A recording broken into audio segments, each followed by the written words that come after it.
वरहमतुल्लाहि वबरकातुहू। भेड़िए की परवरिश।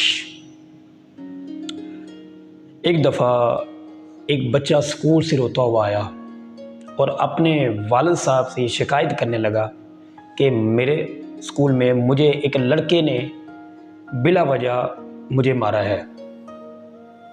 हालांकि मैंने उसकी मदद की है तो मुझे उसने काफ़ी ज़्यादा मारा है। तो बाप से ये कंप्लेन कर रहा है तो बाप बोलते हुए कहा, बेटे कुछ लोग ऐसे होते हैं कि बजाय कि वो आपको माफ़ करने के बजाय, ना मारने के बजाय और उस मार कर भी उस बात पर माजरत नहीं करते, ऐसे लोग होते हैं जो अकड़े हुए होते हैं, अकड़ जिनके अंदर काफ़ी होती है, और गुरूर वाले लोग जो तकब्बर के अंदर जी रहे होते हैं। कहा बेटे मेरे भी लाइफ के अंदर ऐसे ही दोस्त हुआ करते थे जो बहुत अकड़े हुए थे। कहा बेटे मेरी ज़िंदगी के अंदर दो किस्म के भेड़िए थे, मेरे अंदर दो किस्म के भेड़िए जो मेरी लाइफ के अंदर चले आ रहे थे। एक वो भेड़िया था जो किसी का नुकसान नहीं करता था, किसी के साथ ज्यादती नहीं करता था, किसी का हक नहीं छीनता था और हर एक के साथ इंसाफ करता था और हर एक के साथ एक अच्छे तरीके से, एक अच्छे बिहेवियर के साथ रिएक्ट करता था।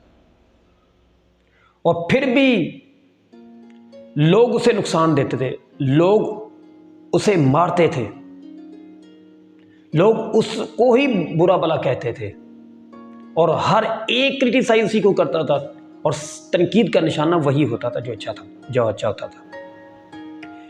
अब दूसरा भेड़िया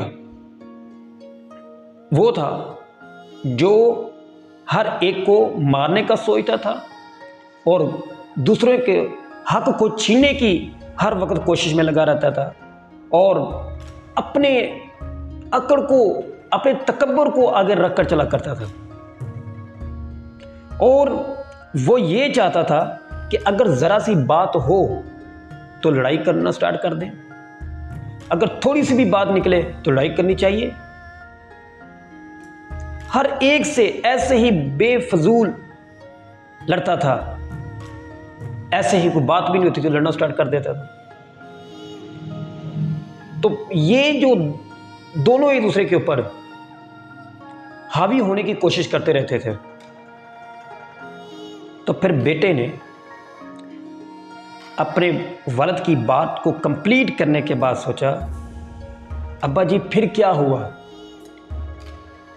बाप ने बड़े सब्र और तहम्मुल, बड़े टॉलरेंस तरीके से, बियरनेस के तरीके से, बर्दाश्त वाले तरीके से बात करते हुए कहा, बेटे कि सवाल ये था, बेटे ने किया कि आपने फिर किस भेड़िए की परवरिश की, कौन सा था जो कि जीता कौन था?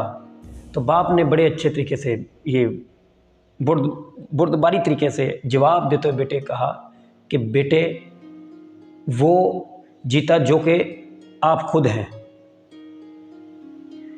जिसकी मैंने परवरिश की। मिसाल ये थी कि जो बेटा था वो एक भेड़िए की टाइप था। क्यों? क्योंकि अब जो वालिद था वो एक अच्छे भेड़िए की तरह था जो लोगों का हक नहीं छीनता था, हत्ता कि कोई नुकसान करके चला भी जाता था, कुछ कोई कह के चला भी जाता था तो उसको वालिद जो था वो बर्दाश्त किया करता था।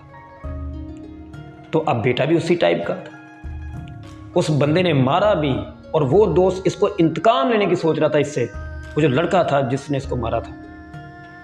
तो इस बच्चे ने आके सिर्फ घर में ये बात की, मारा नहीं है, क्योंकि तरबियत ऐसी की गई थी कि क्योंकि वालिद भी इस तरह का था कि अगर किसी को किसी का हक नहीं छीना, किसी को मारा नहीं, तो बेटा भी इस तरह ही था। तो कहा बेटे मैंने एक अच्छे भेड़िए की परवरिश की,